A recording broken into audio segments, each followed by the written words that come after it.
Clark sees it, gets it. And he tried to stay in bounds, and that ought to do it. It is San Francisco's ball, and Eddie DiBartolo. John McVay alongside him, who is his director of pro personnel, and Bill Walsh on the shoulders. All right. That's the greatest feeling in the world. That's what it's all about. You know, for this team, for this coach, for this owner, for this town, they'll never forget this day. San Francisco 26, Cincinnati 21. And Cincinnati and Forrest Gregg out of timeouts.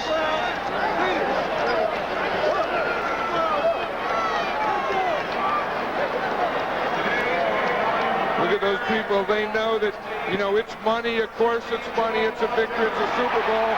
It's a ring. But it's being the world champions, and they know they have it.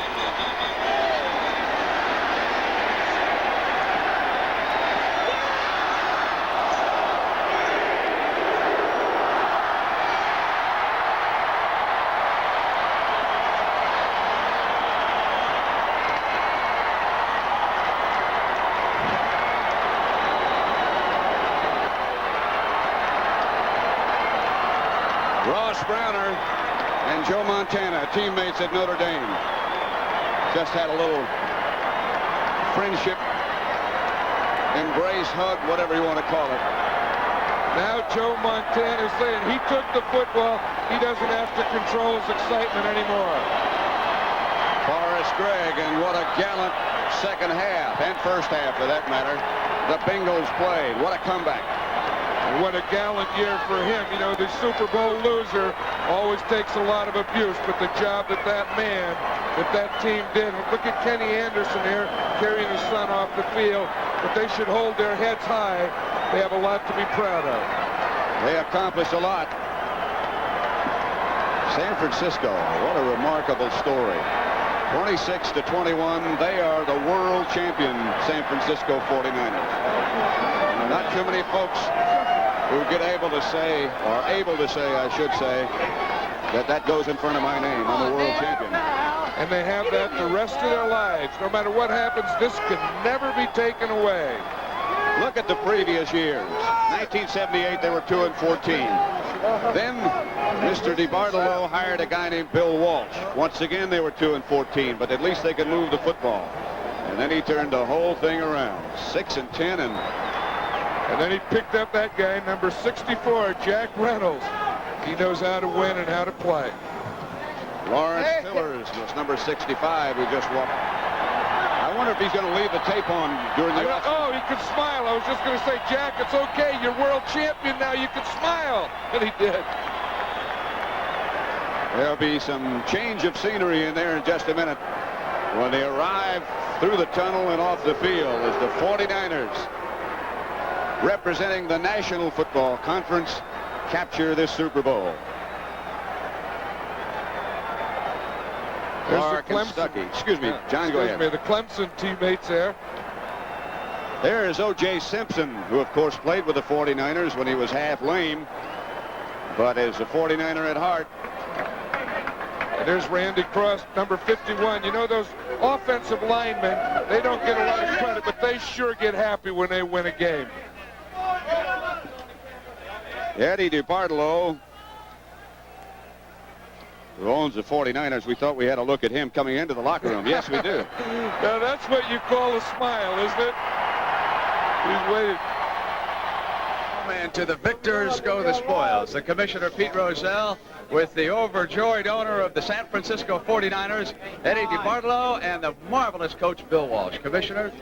Well, Eddie, of course, the 49ers were founded in 1946 by the Morabito family.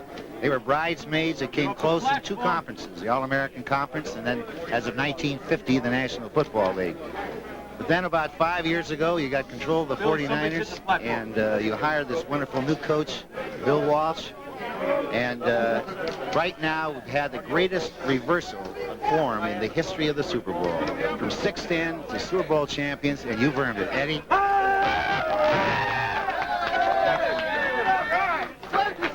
This, Commissioner, this is a tribute to you because of what's happened under your reign in the NFL. And this trophy belongs to Bill. It belongs to our staff. It belongs to our players because they've earned it through the type of league and the type of unity that we've all had. And I thank you, and I thank Bill, and I thank everybody that's connected with the 49ers and CBS. Eddie, thank you so much. And Commissioner, thank you. And Coach Walsh, we have a phone call over here for you. Let me hand you this. This might be that traditional greeting, Bill. Mr. Walsh. Yes. White House President of the United States. Go ahead, Joe. I can't hear. Hello? Hello? Hello, Coach Walsh. Yes. This is Ronald Reagan. Well, I thought it might be. I just wanted to tell you, a couple of homies in California have been sitting here watching. And you certainly I want to congratulate you and congratulate the entire team.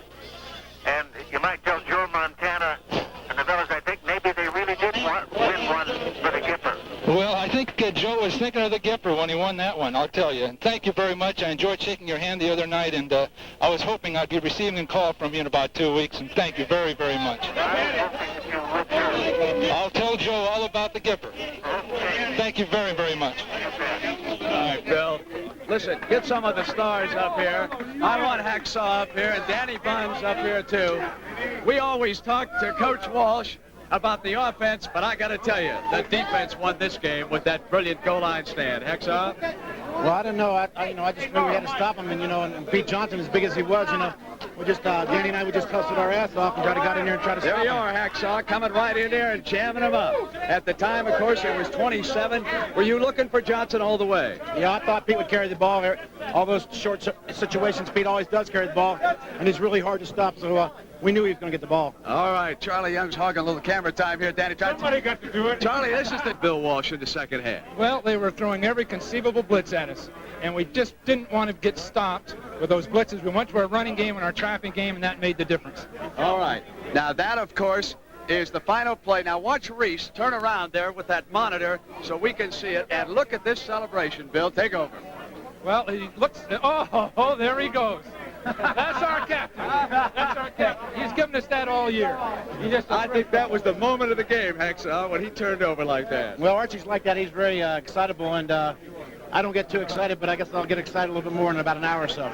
Freddie Solomon now has joined us up on the stand, and Freddie, you said yesterday, I'm going to Super Bowl. You got to play even though you were injured. Well, definitely. This was for the World's Championship, and there was no way I was going to miss it, and I wanted to give 110%, and I did, and we came out of it the World's Champions. Charlie Young, you were once with the Rams, before that with the Eagles. What about this moment now with the 49ers? First of all, I'd like to give honor to God for giving us this victory. And now we are the world's champion. We are the world's champion. I don't look in the back anymore. I had great times with those teams, but now I'm with the San Francisco 49ers, and I'm just happy. All right. We are going to be back now with some of the offensive stars of this game as our Super Bowl coverage on CBS continues in just a moment. Montana, and listen, I want you two big horses to come in here now and tell me about that pass. You were so open, anybody could have scored on that play. Well, that was just a fake up the middle to the fullback. It was a call play, and it's just for the wide receivers on the left to clear out so I can come underneath the zone coverage. And now hold it here, Dwight Clark. Listen, I've got you on that end around right over here on my other side. What happened on this sequence? Well, we lost our guard because they kind of read the play, and so I had to try to put a move on the guy, and I just don't have that many moves. You did well enough, though, I'll tell you that. Let me go back now to the game plan of the 49ers. Bill Walsh said that you in particular, Earl, could run on this surface, and it looked it in the first half. Was that a good difference, big one in this game? I think it was a difference in this game, but I like to feel like I can run on any surface. But if the Coach Walsh thinks I can run on this surface, then I think so. Then, that's a plus for the team and a plus for us. Joe, what about Earl Cooper in the first half and the overall 49er attack? Well, I think we were doing everything that we wanted to do. Things were going our way. We jumped up to a good lead, which let them have to play the type of ball we wanted to. And fortunately, we got ahead far enough that... Spike it! I love it, man. It's great. You'll be watching that play a lot. Well, now, in the second half, of course, the Bengals came back, and they came back courageously, and they've got to be down over there in that locker room. Let's go across the way for a little bit of Irv Cross. Irv?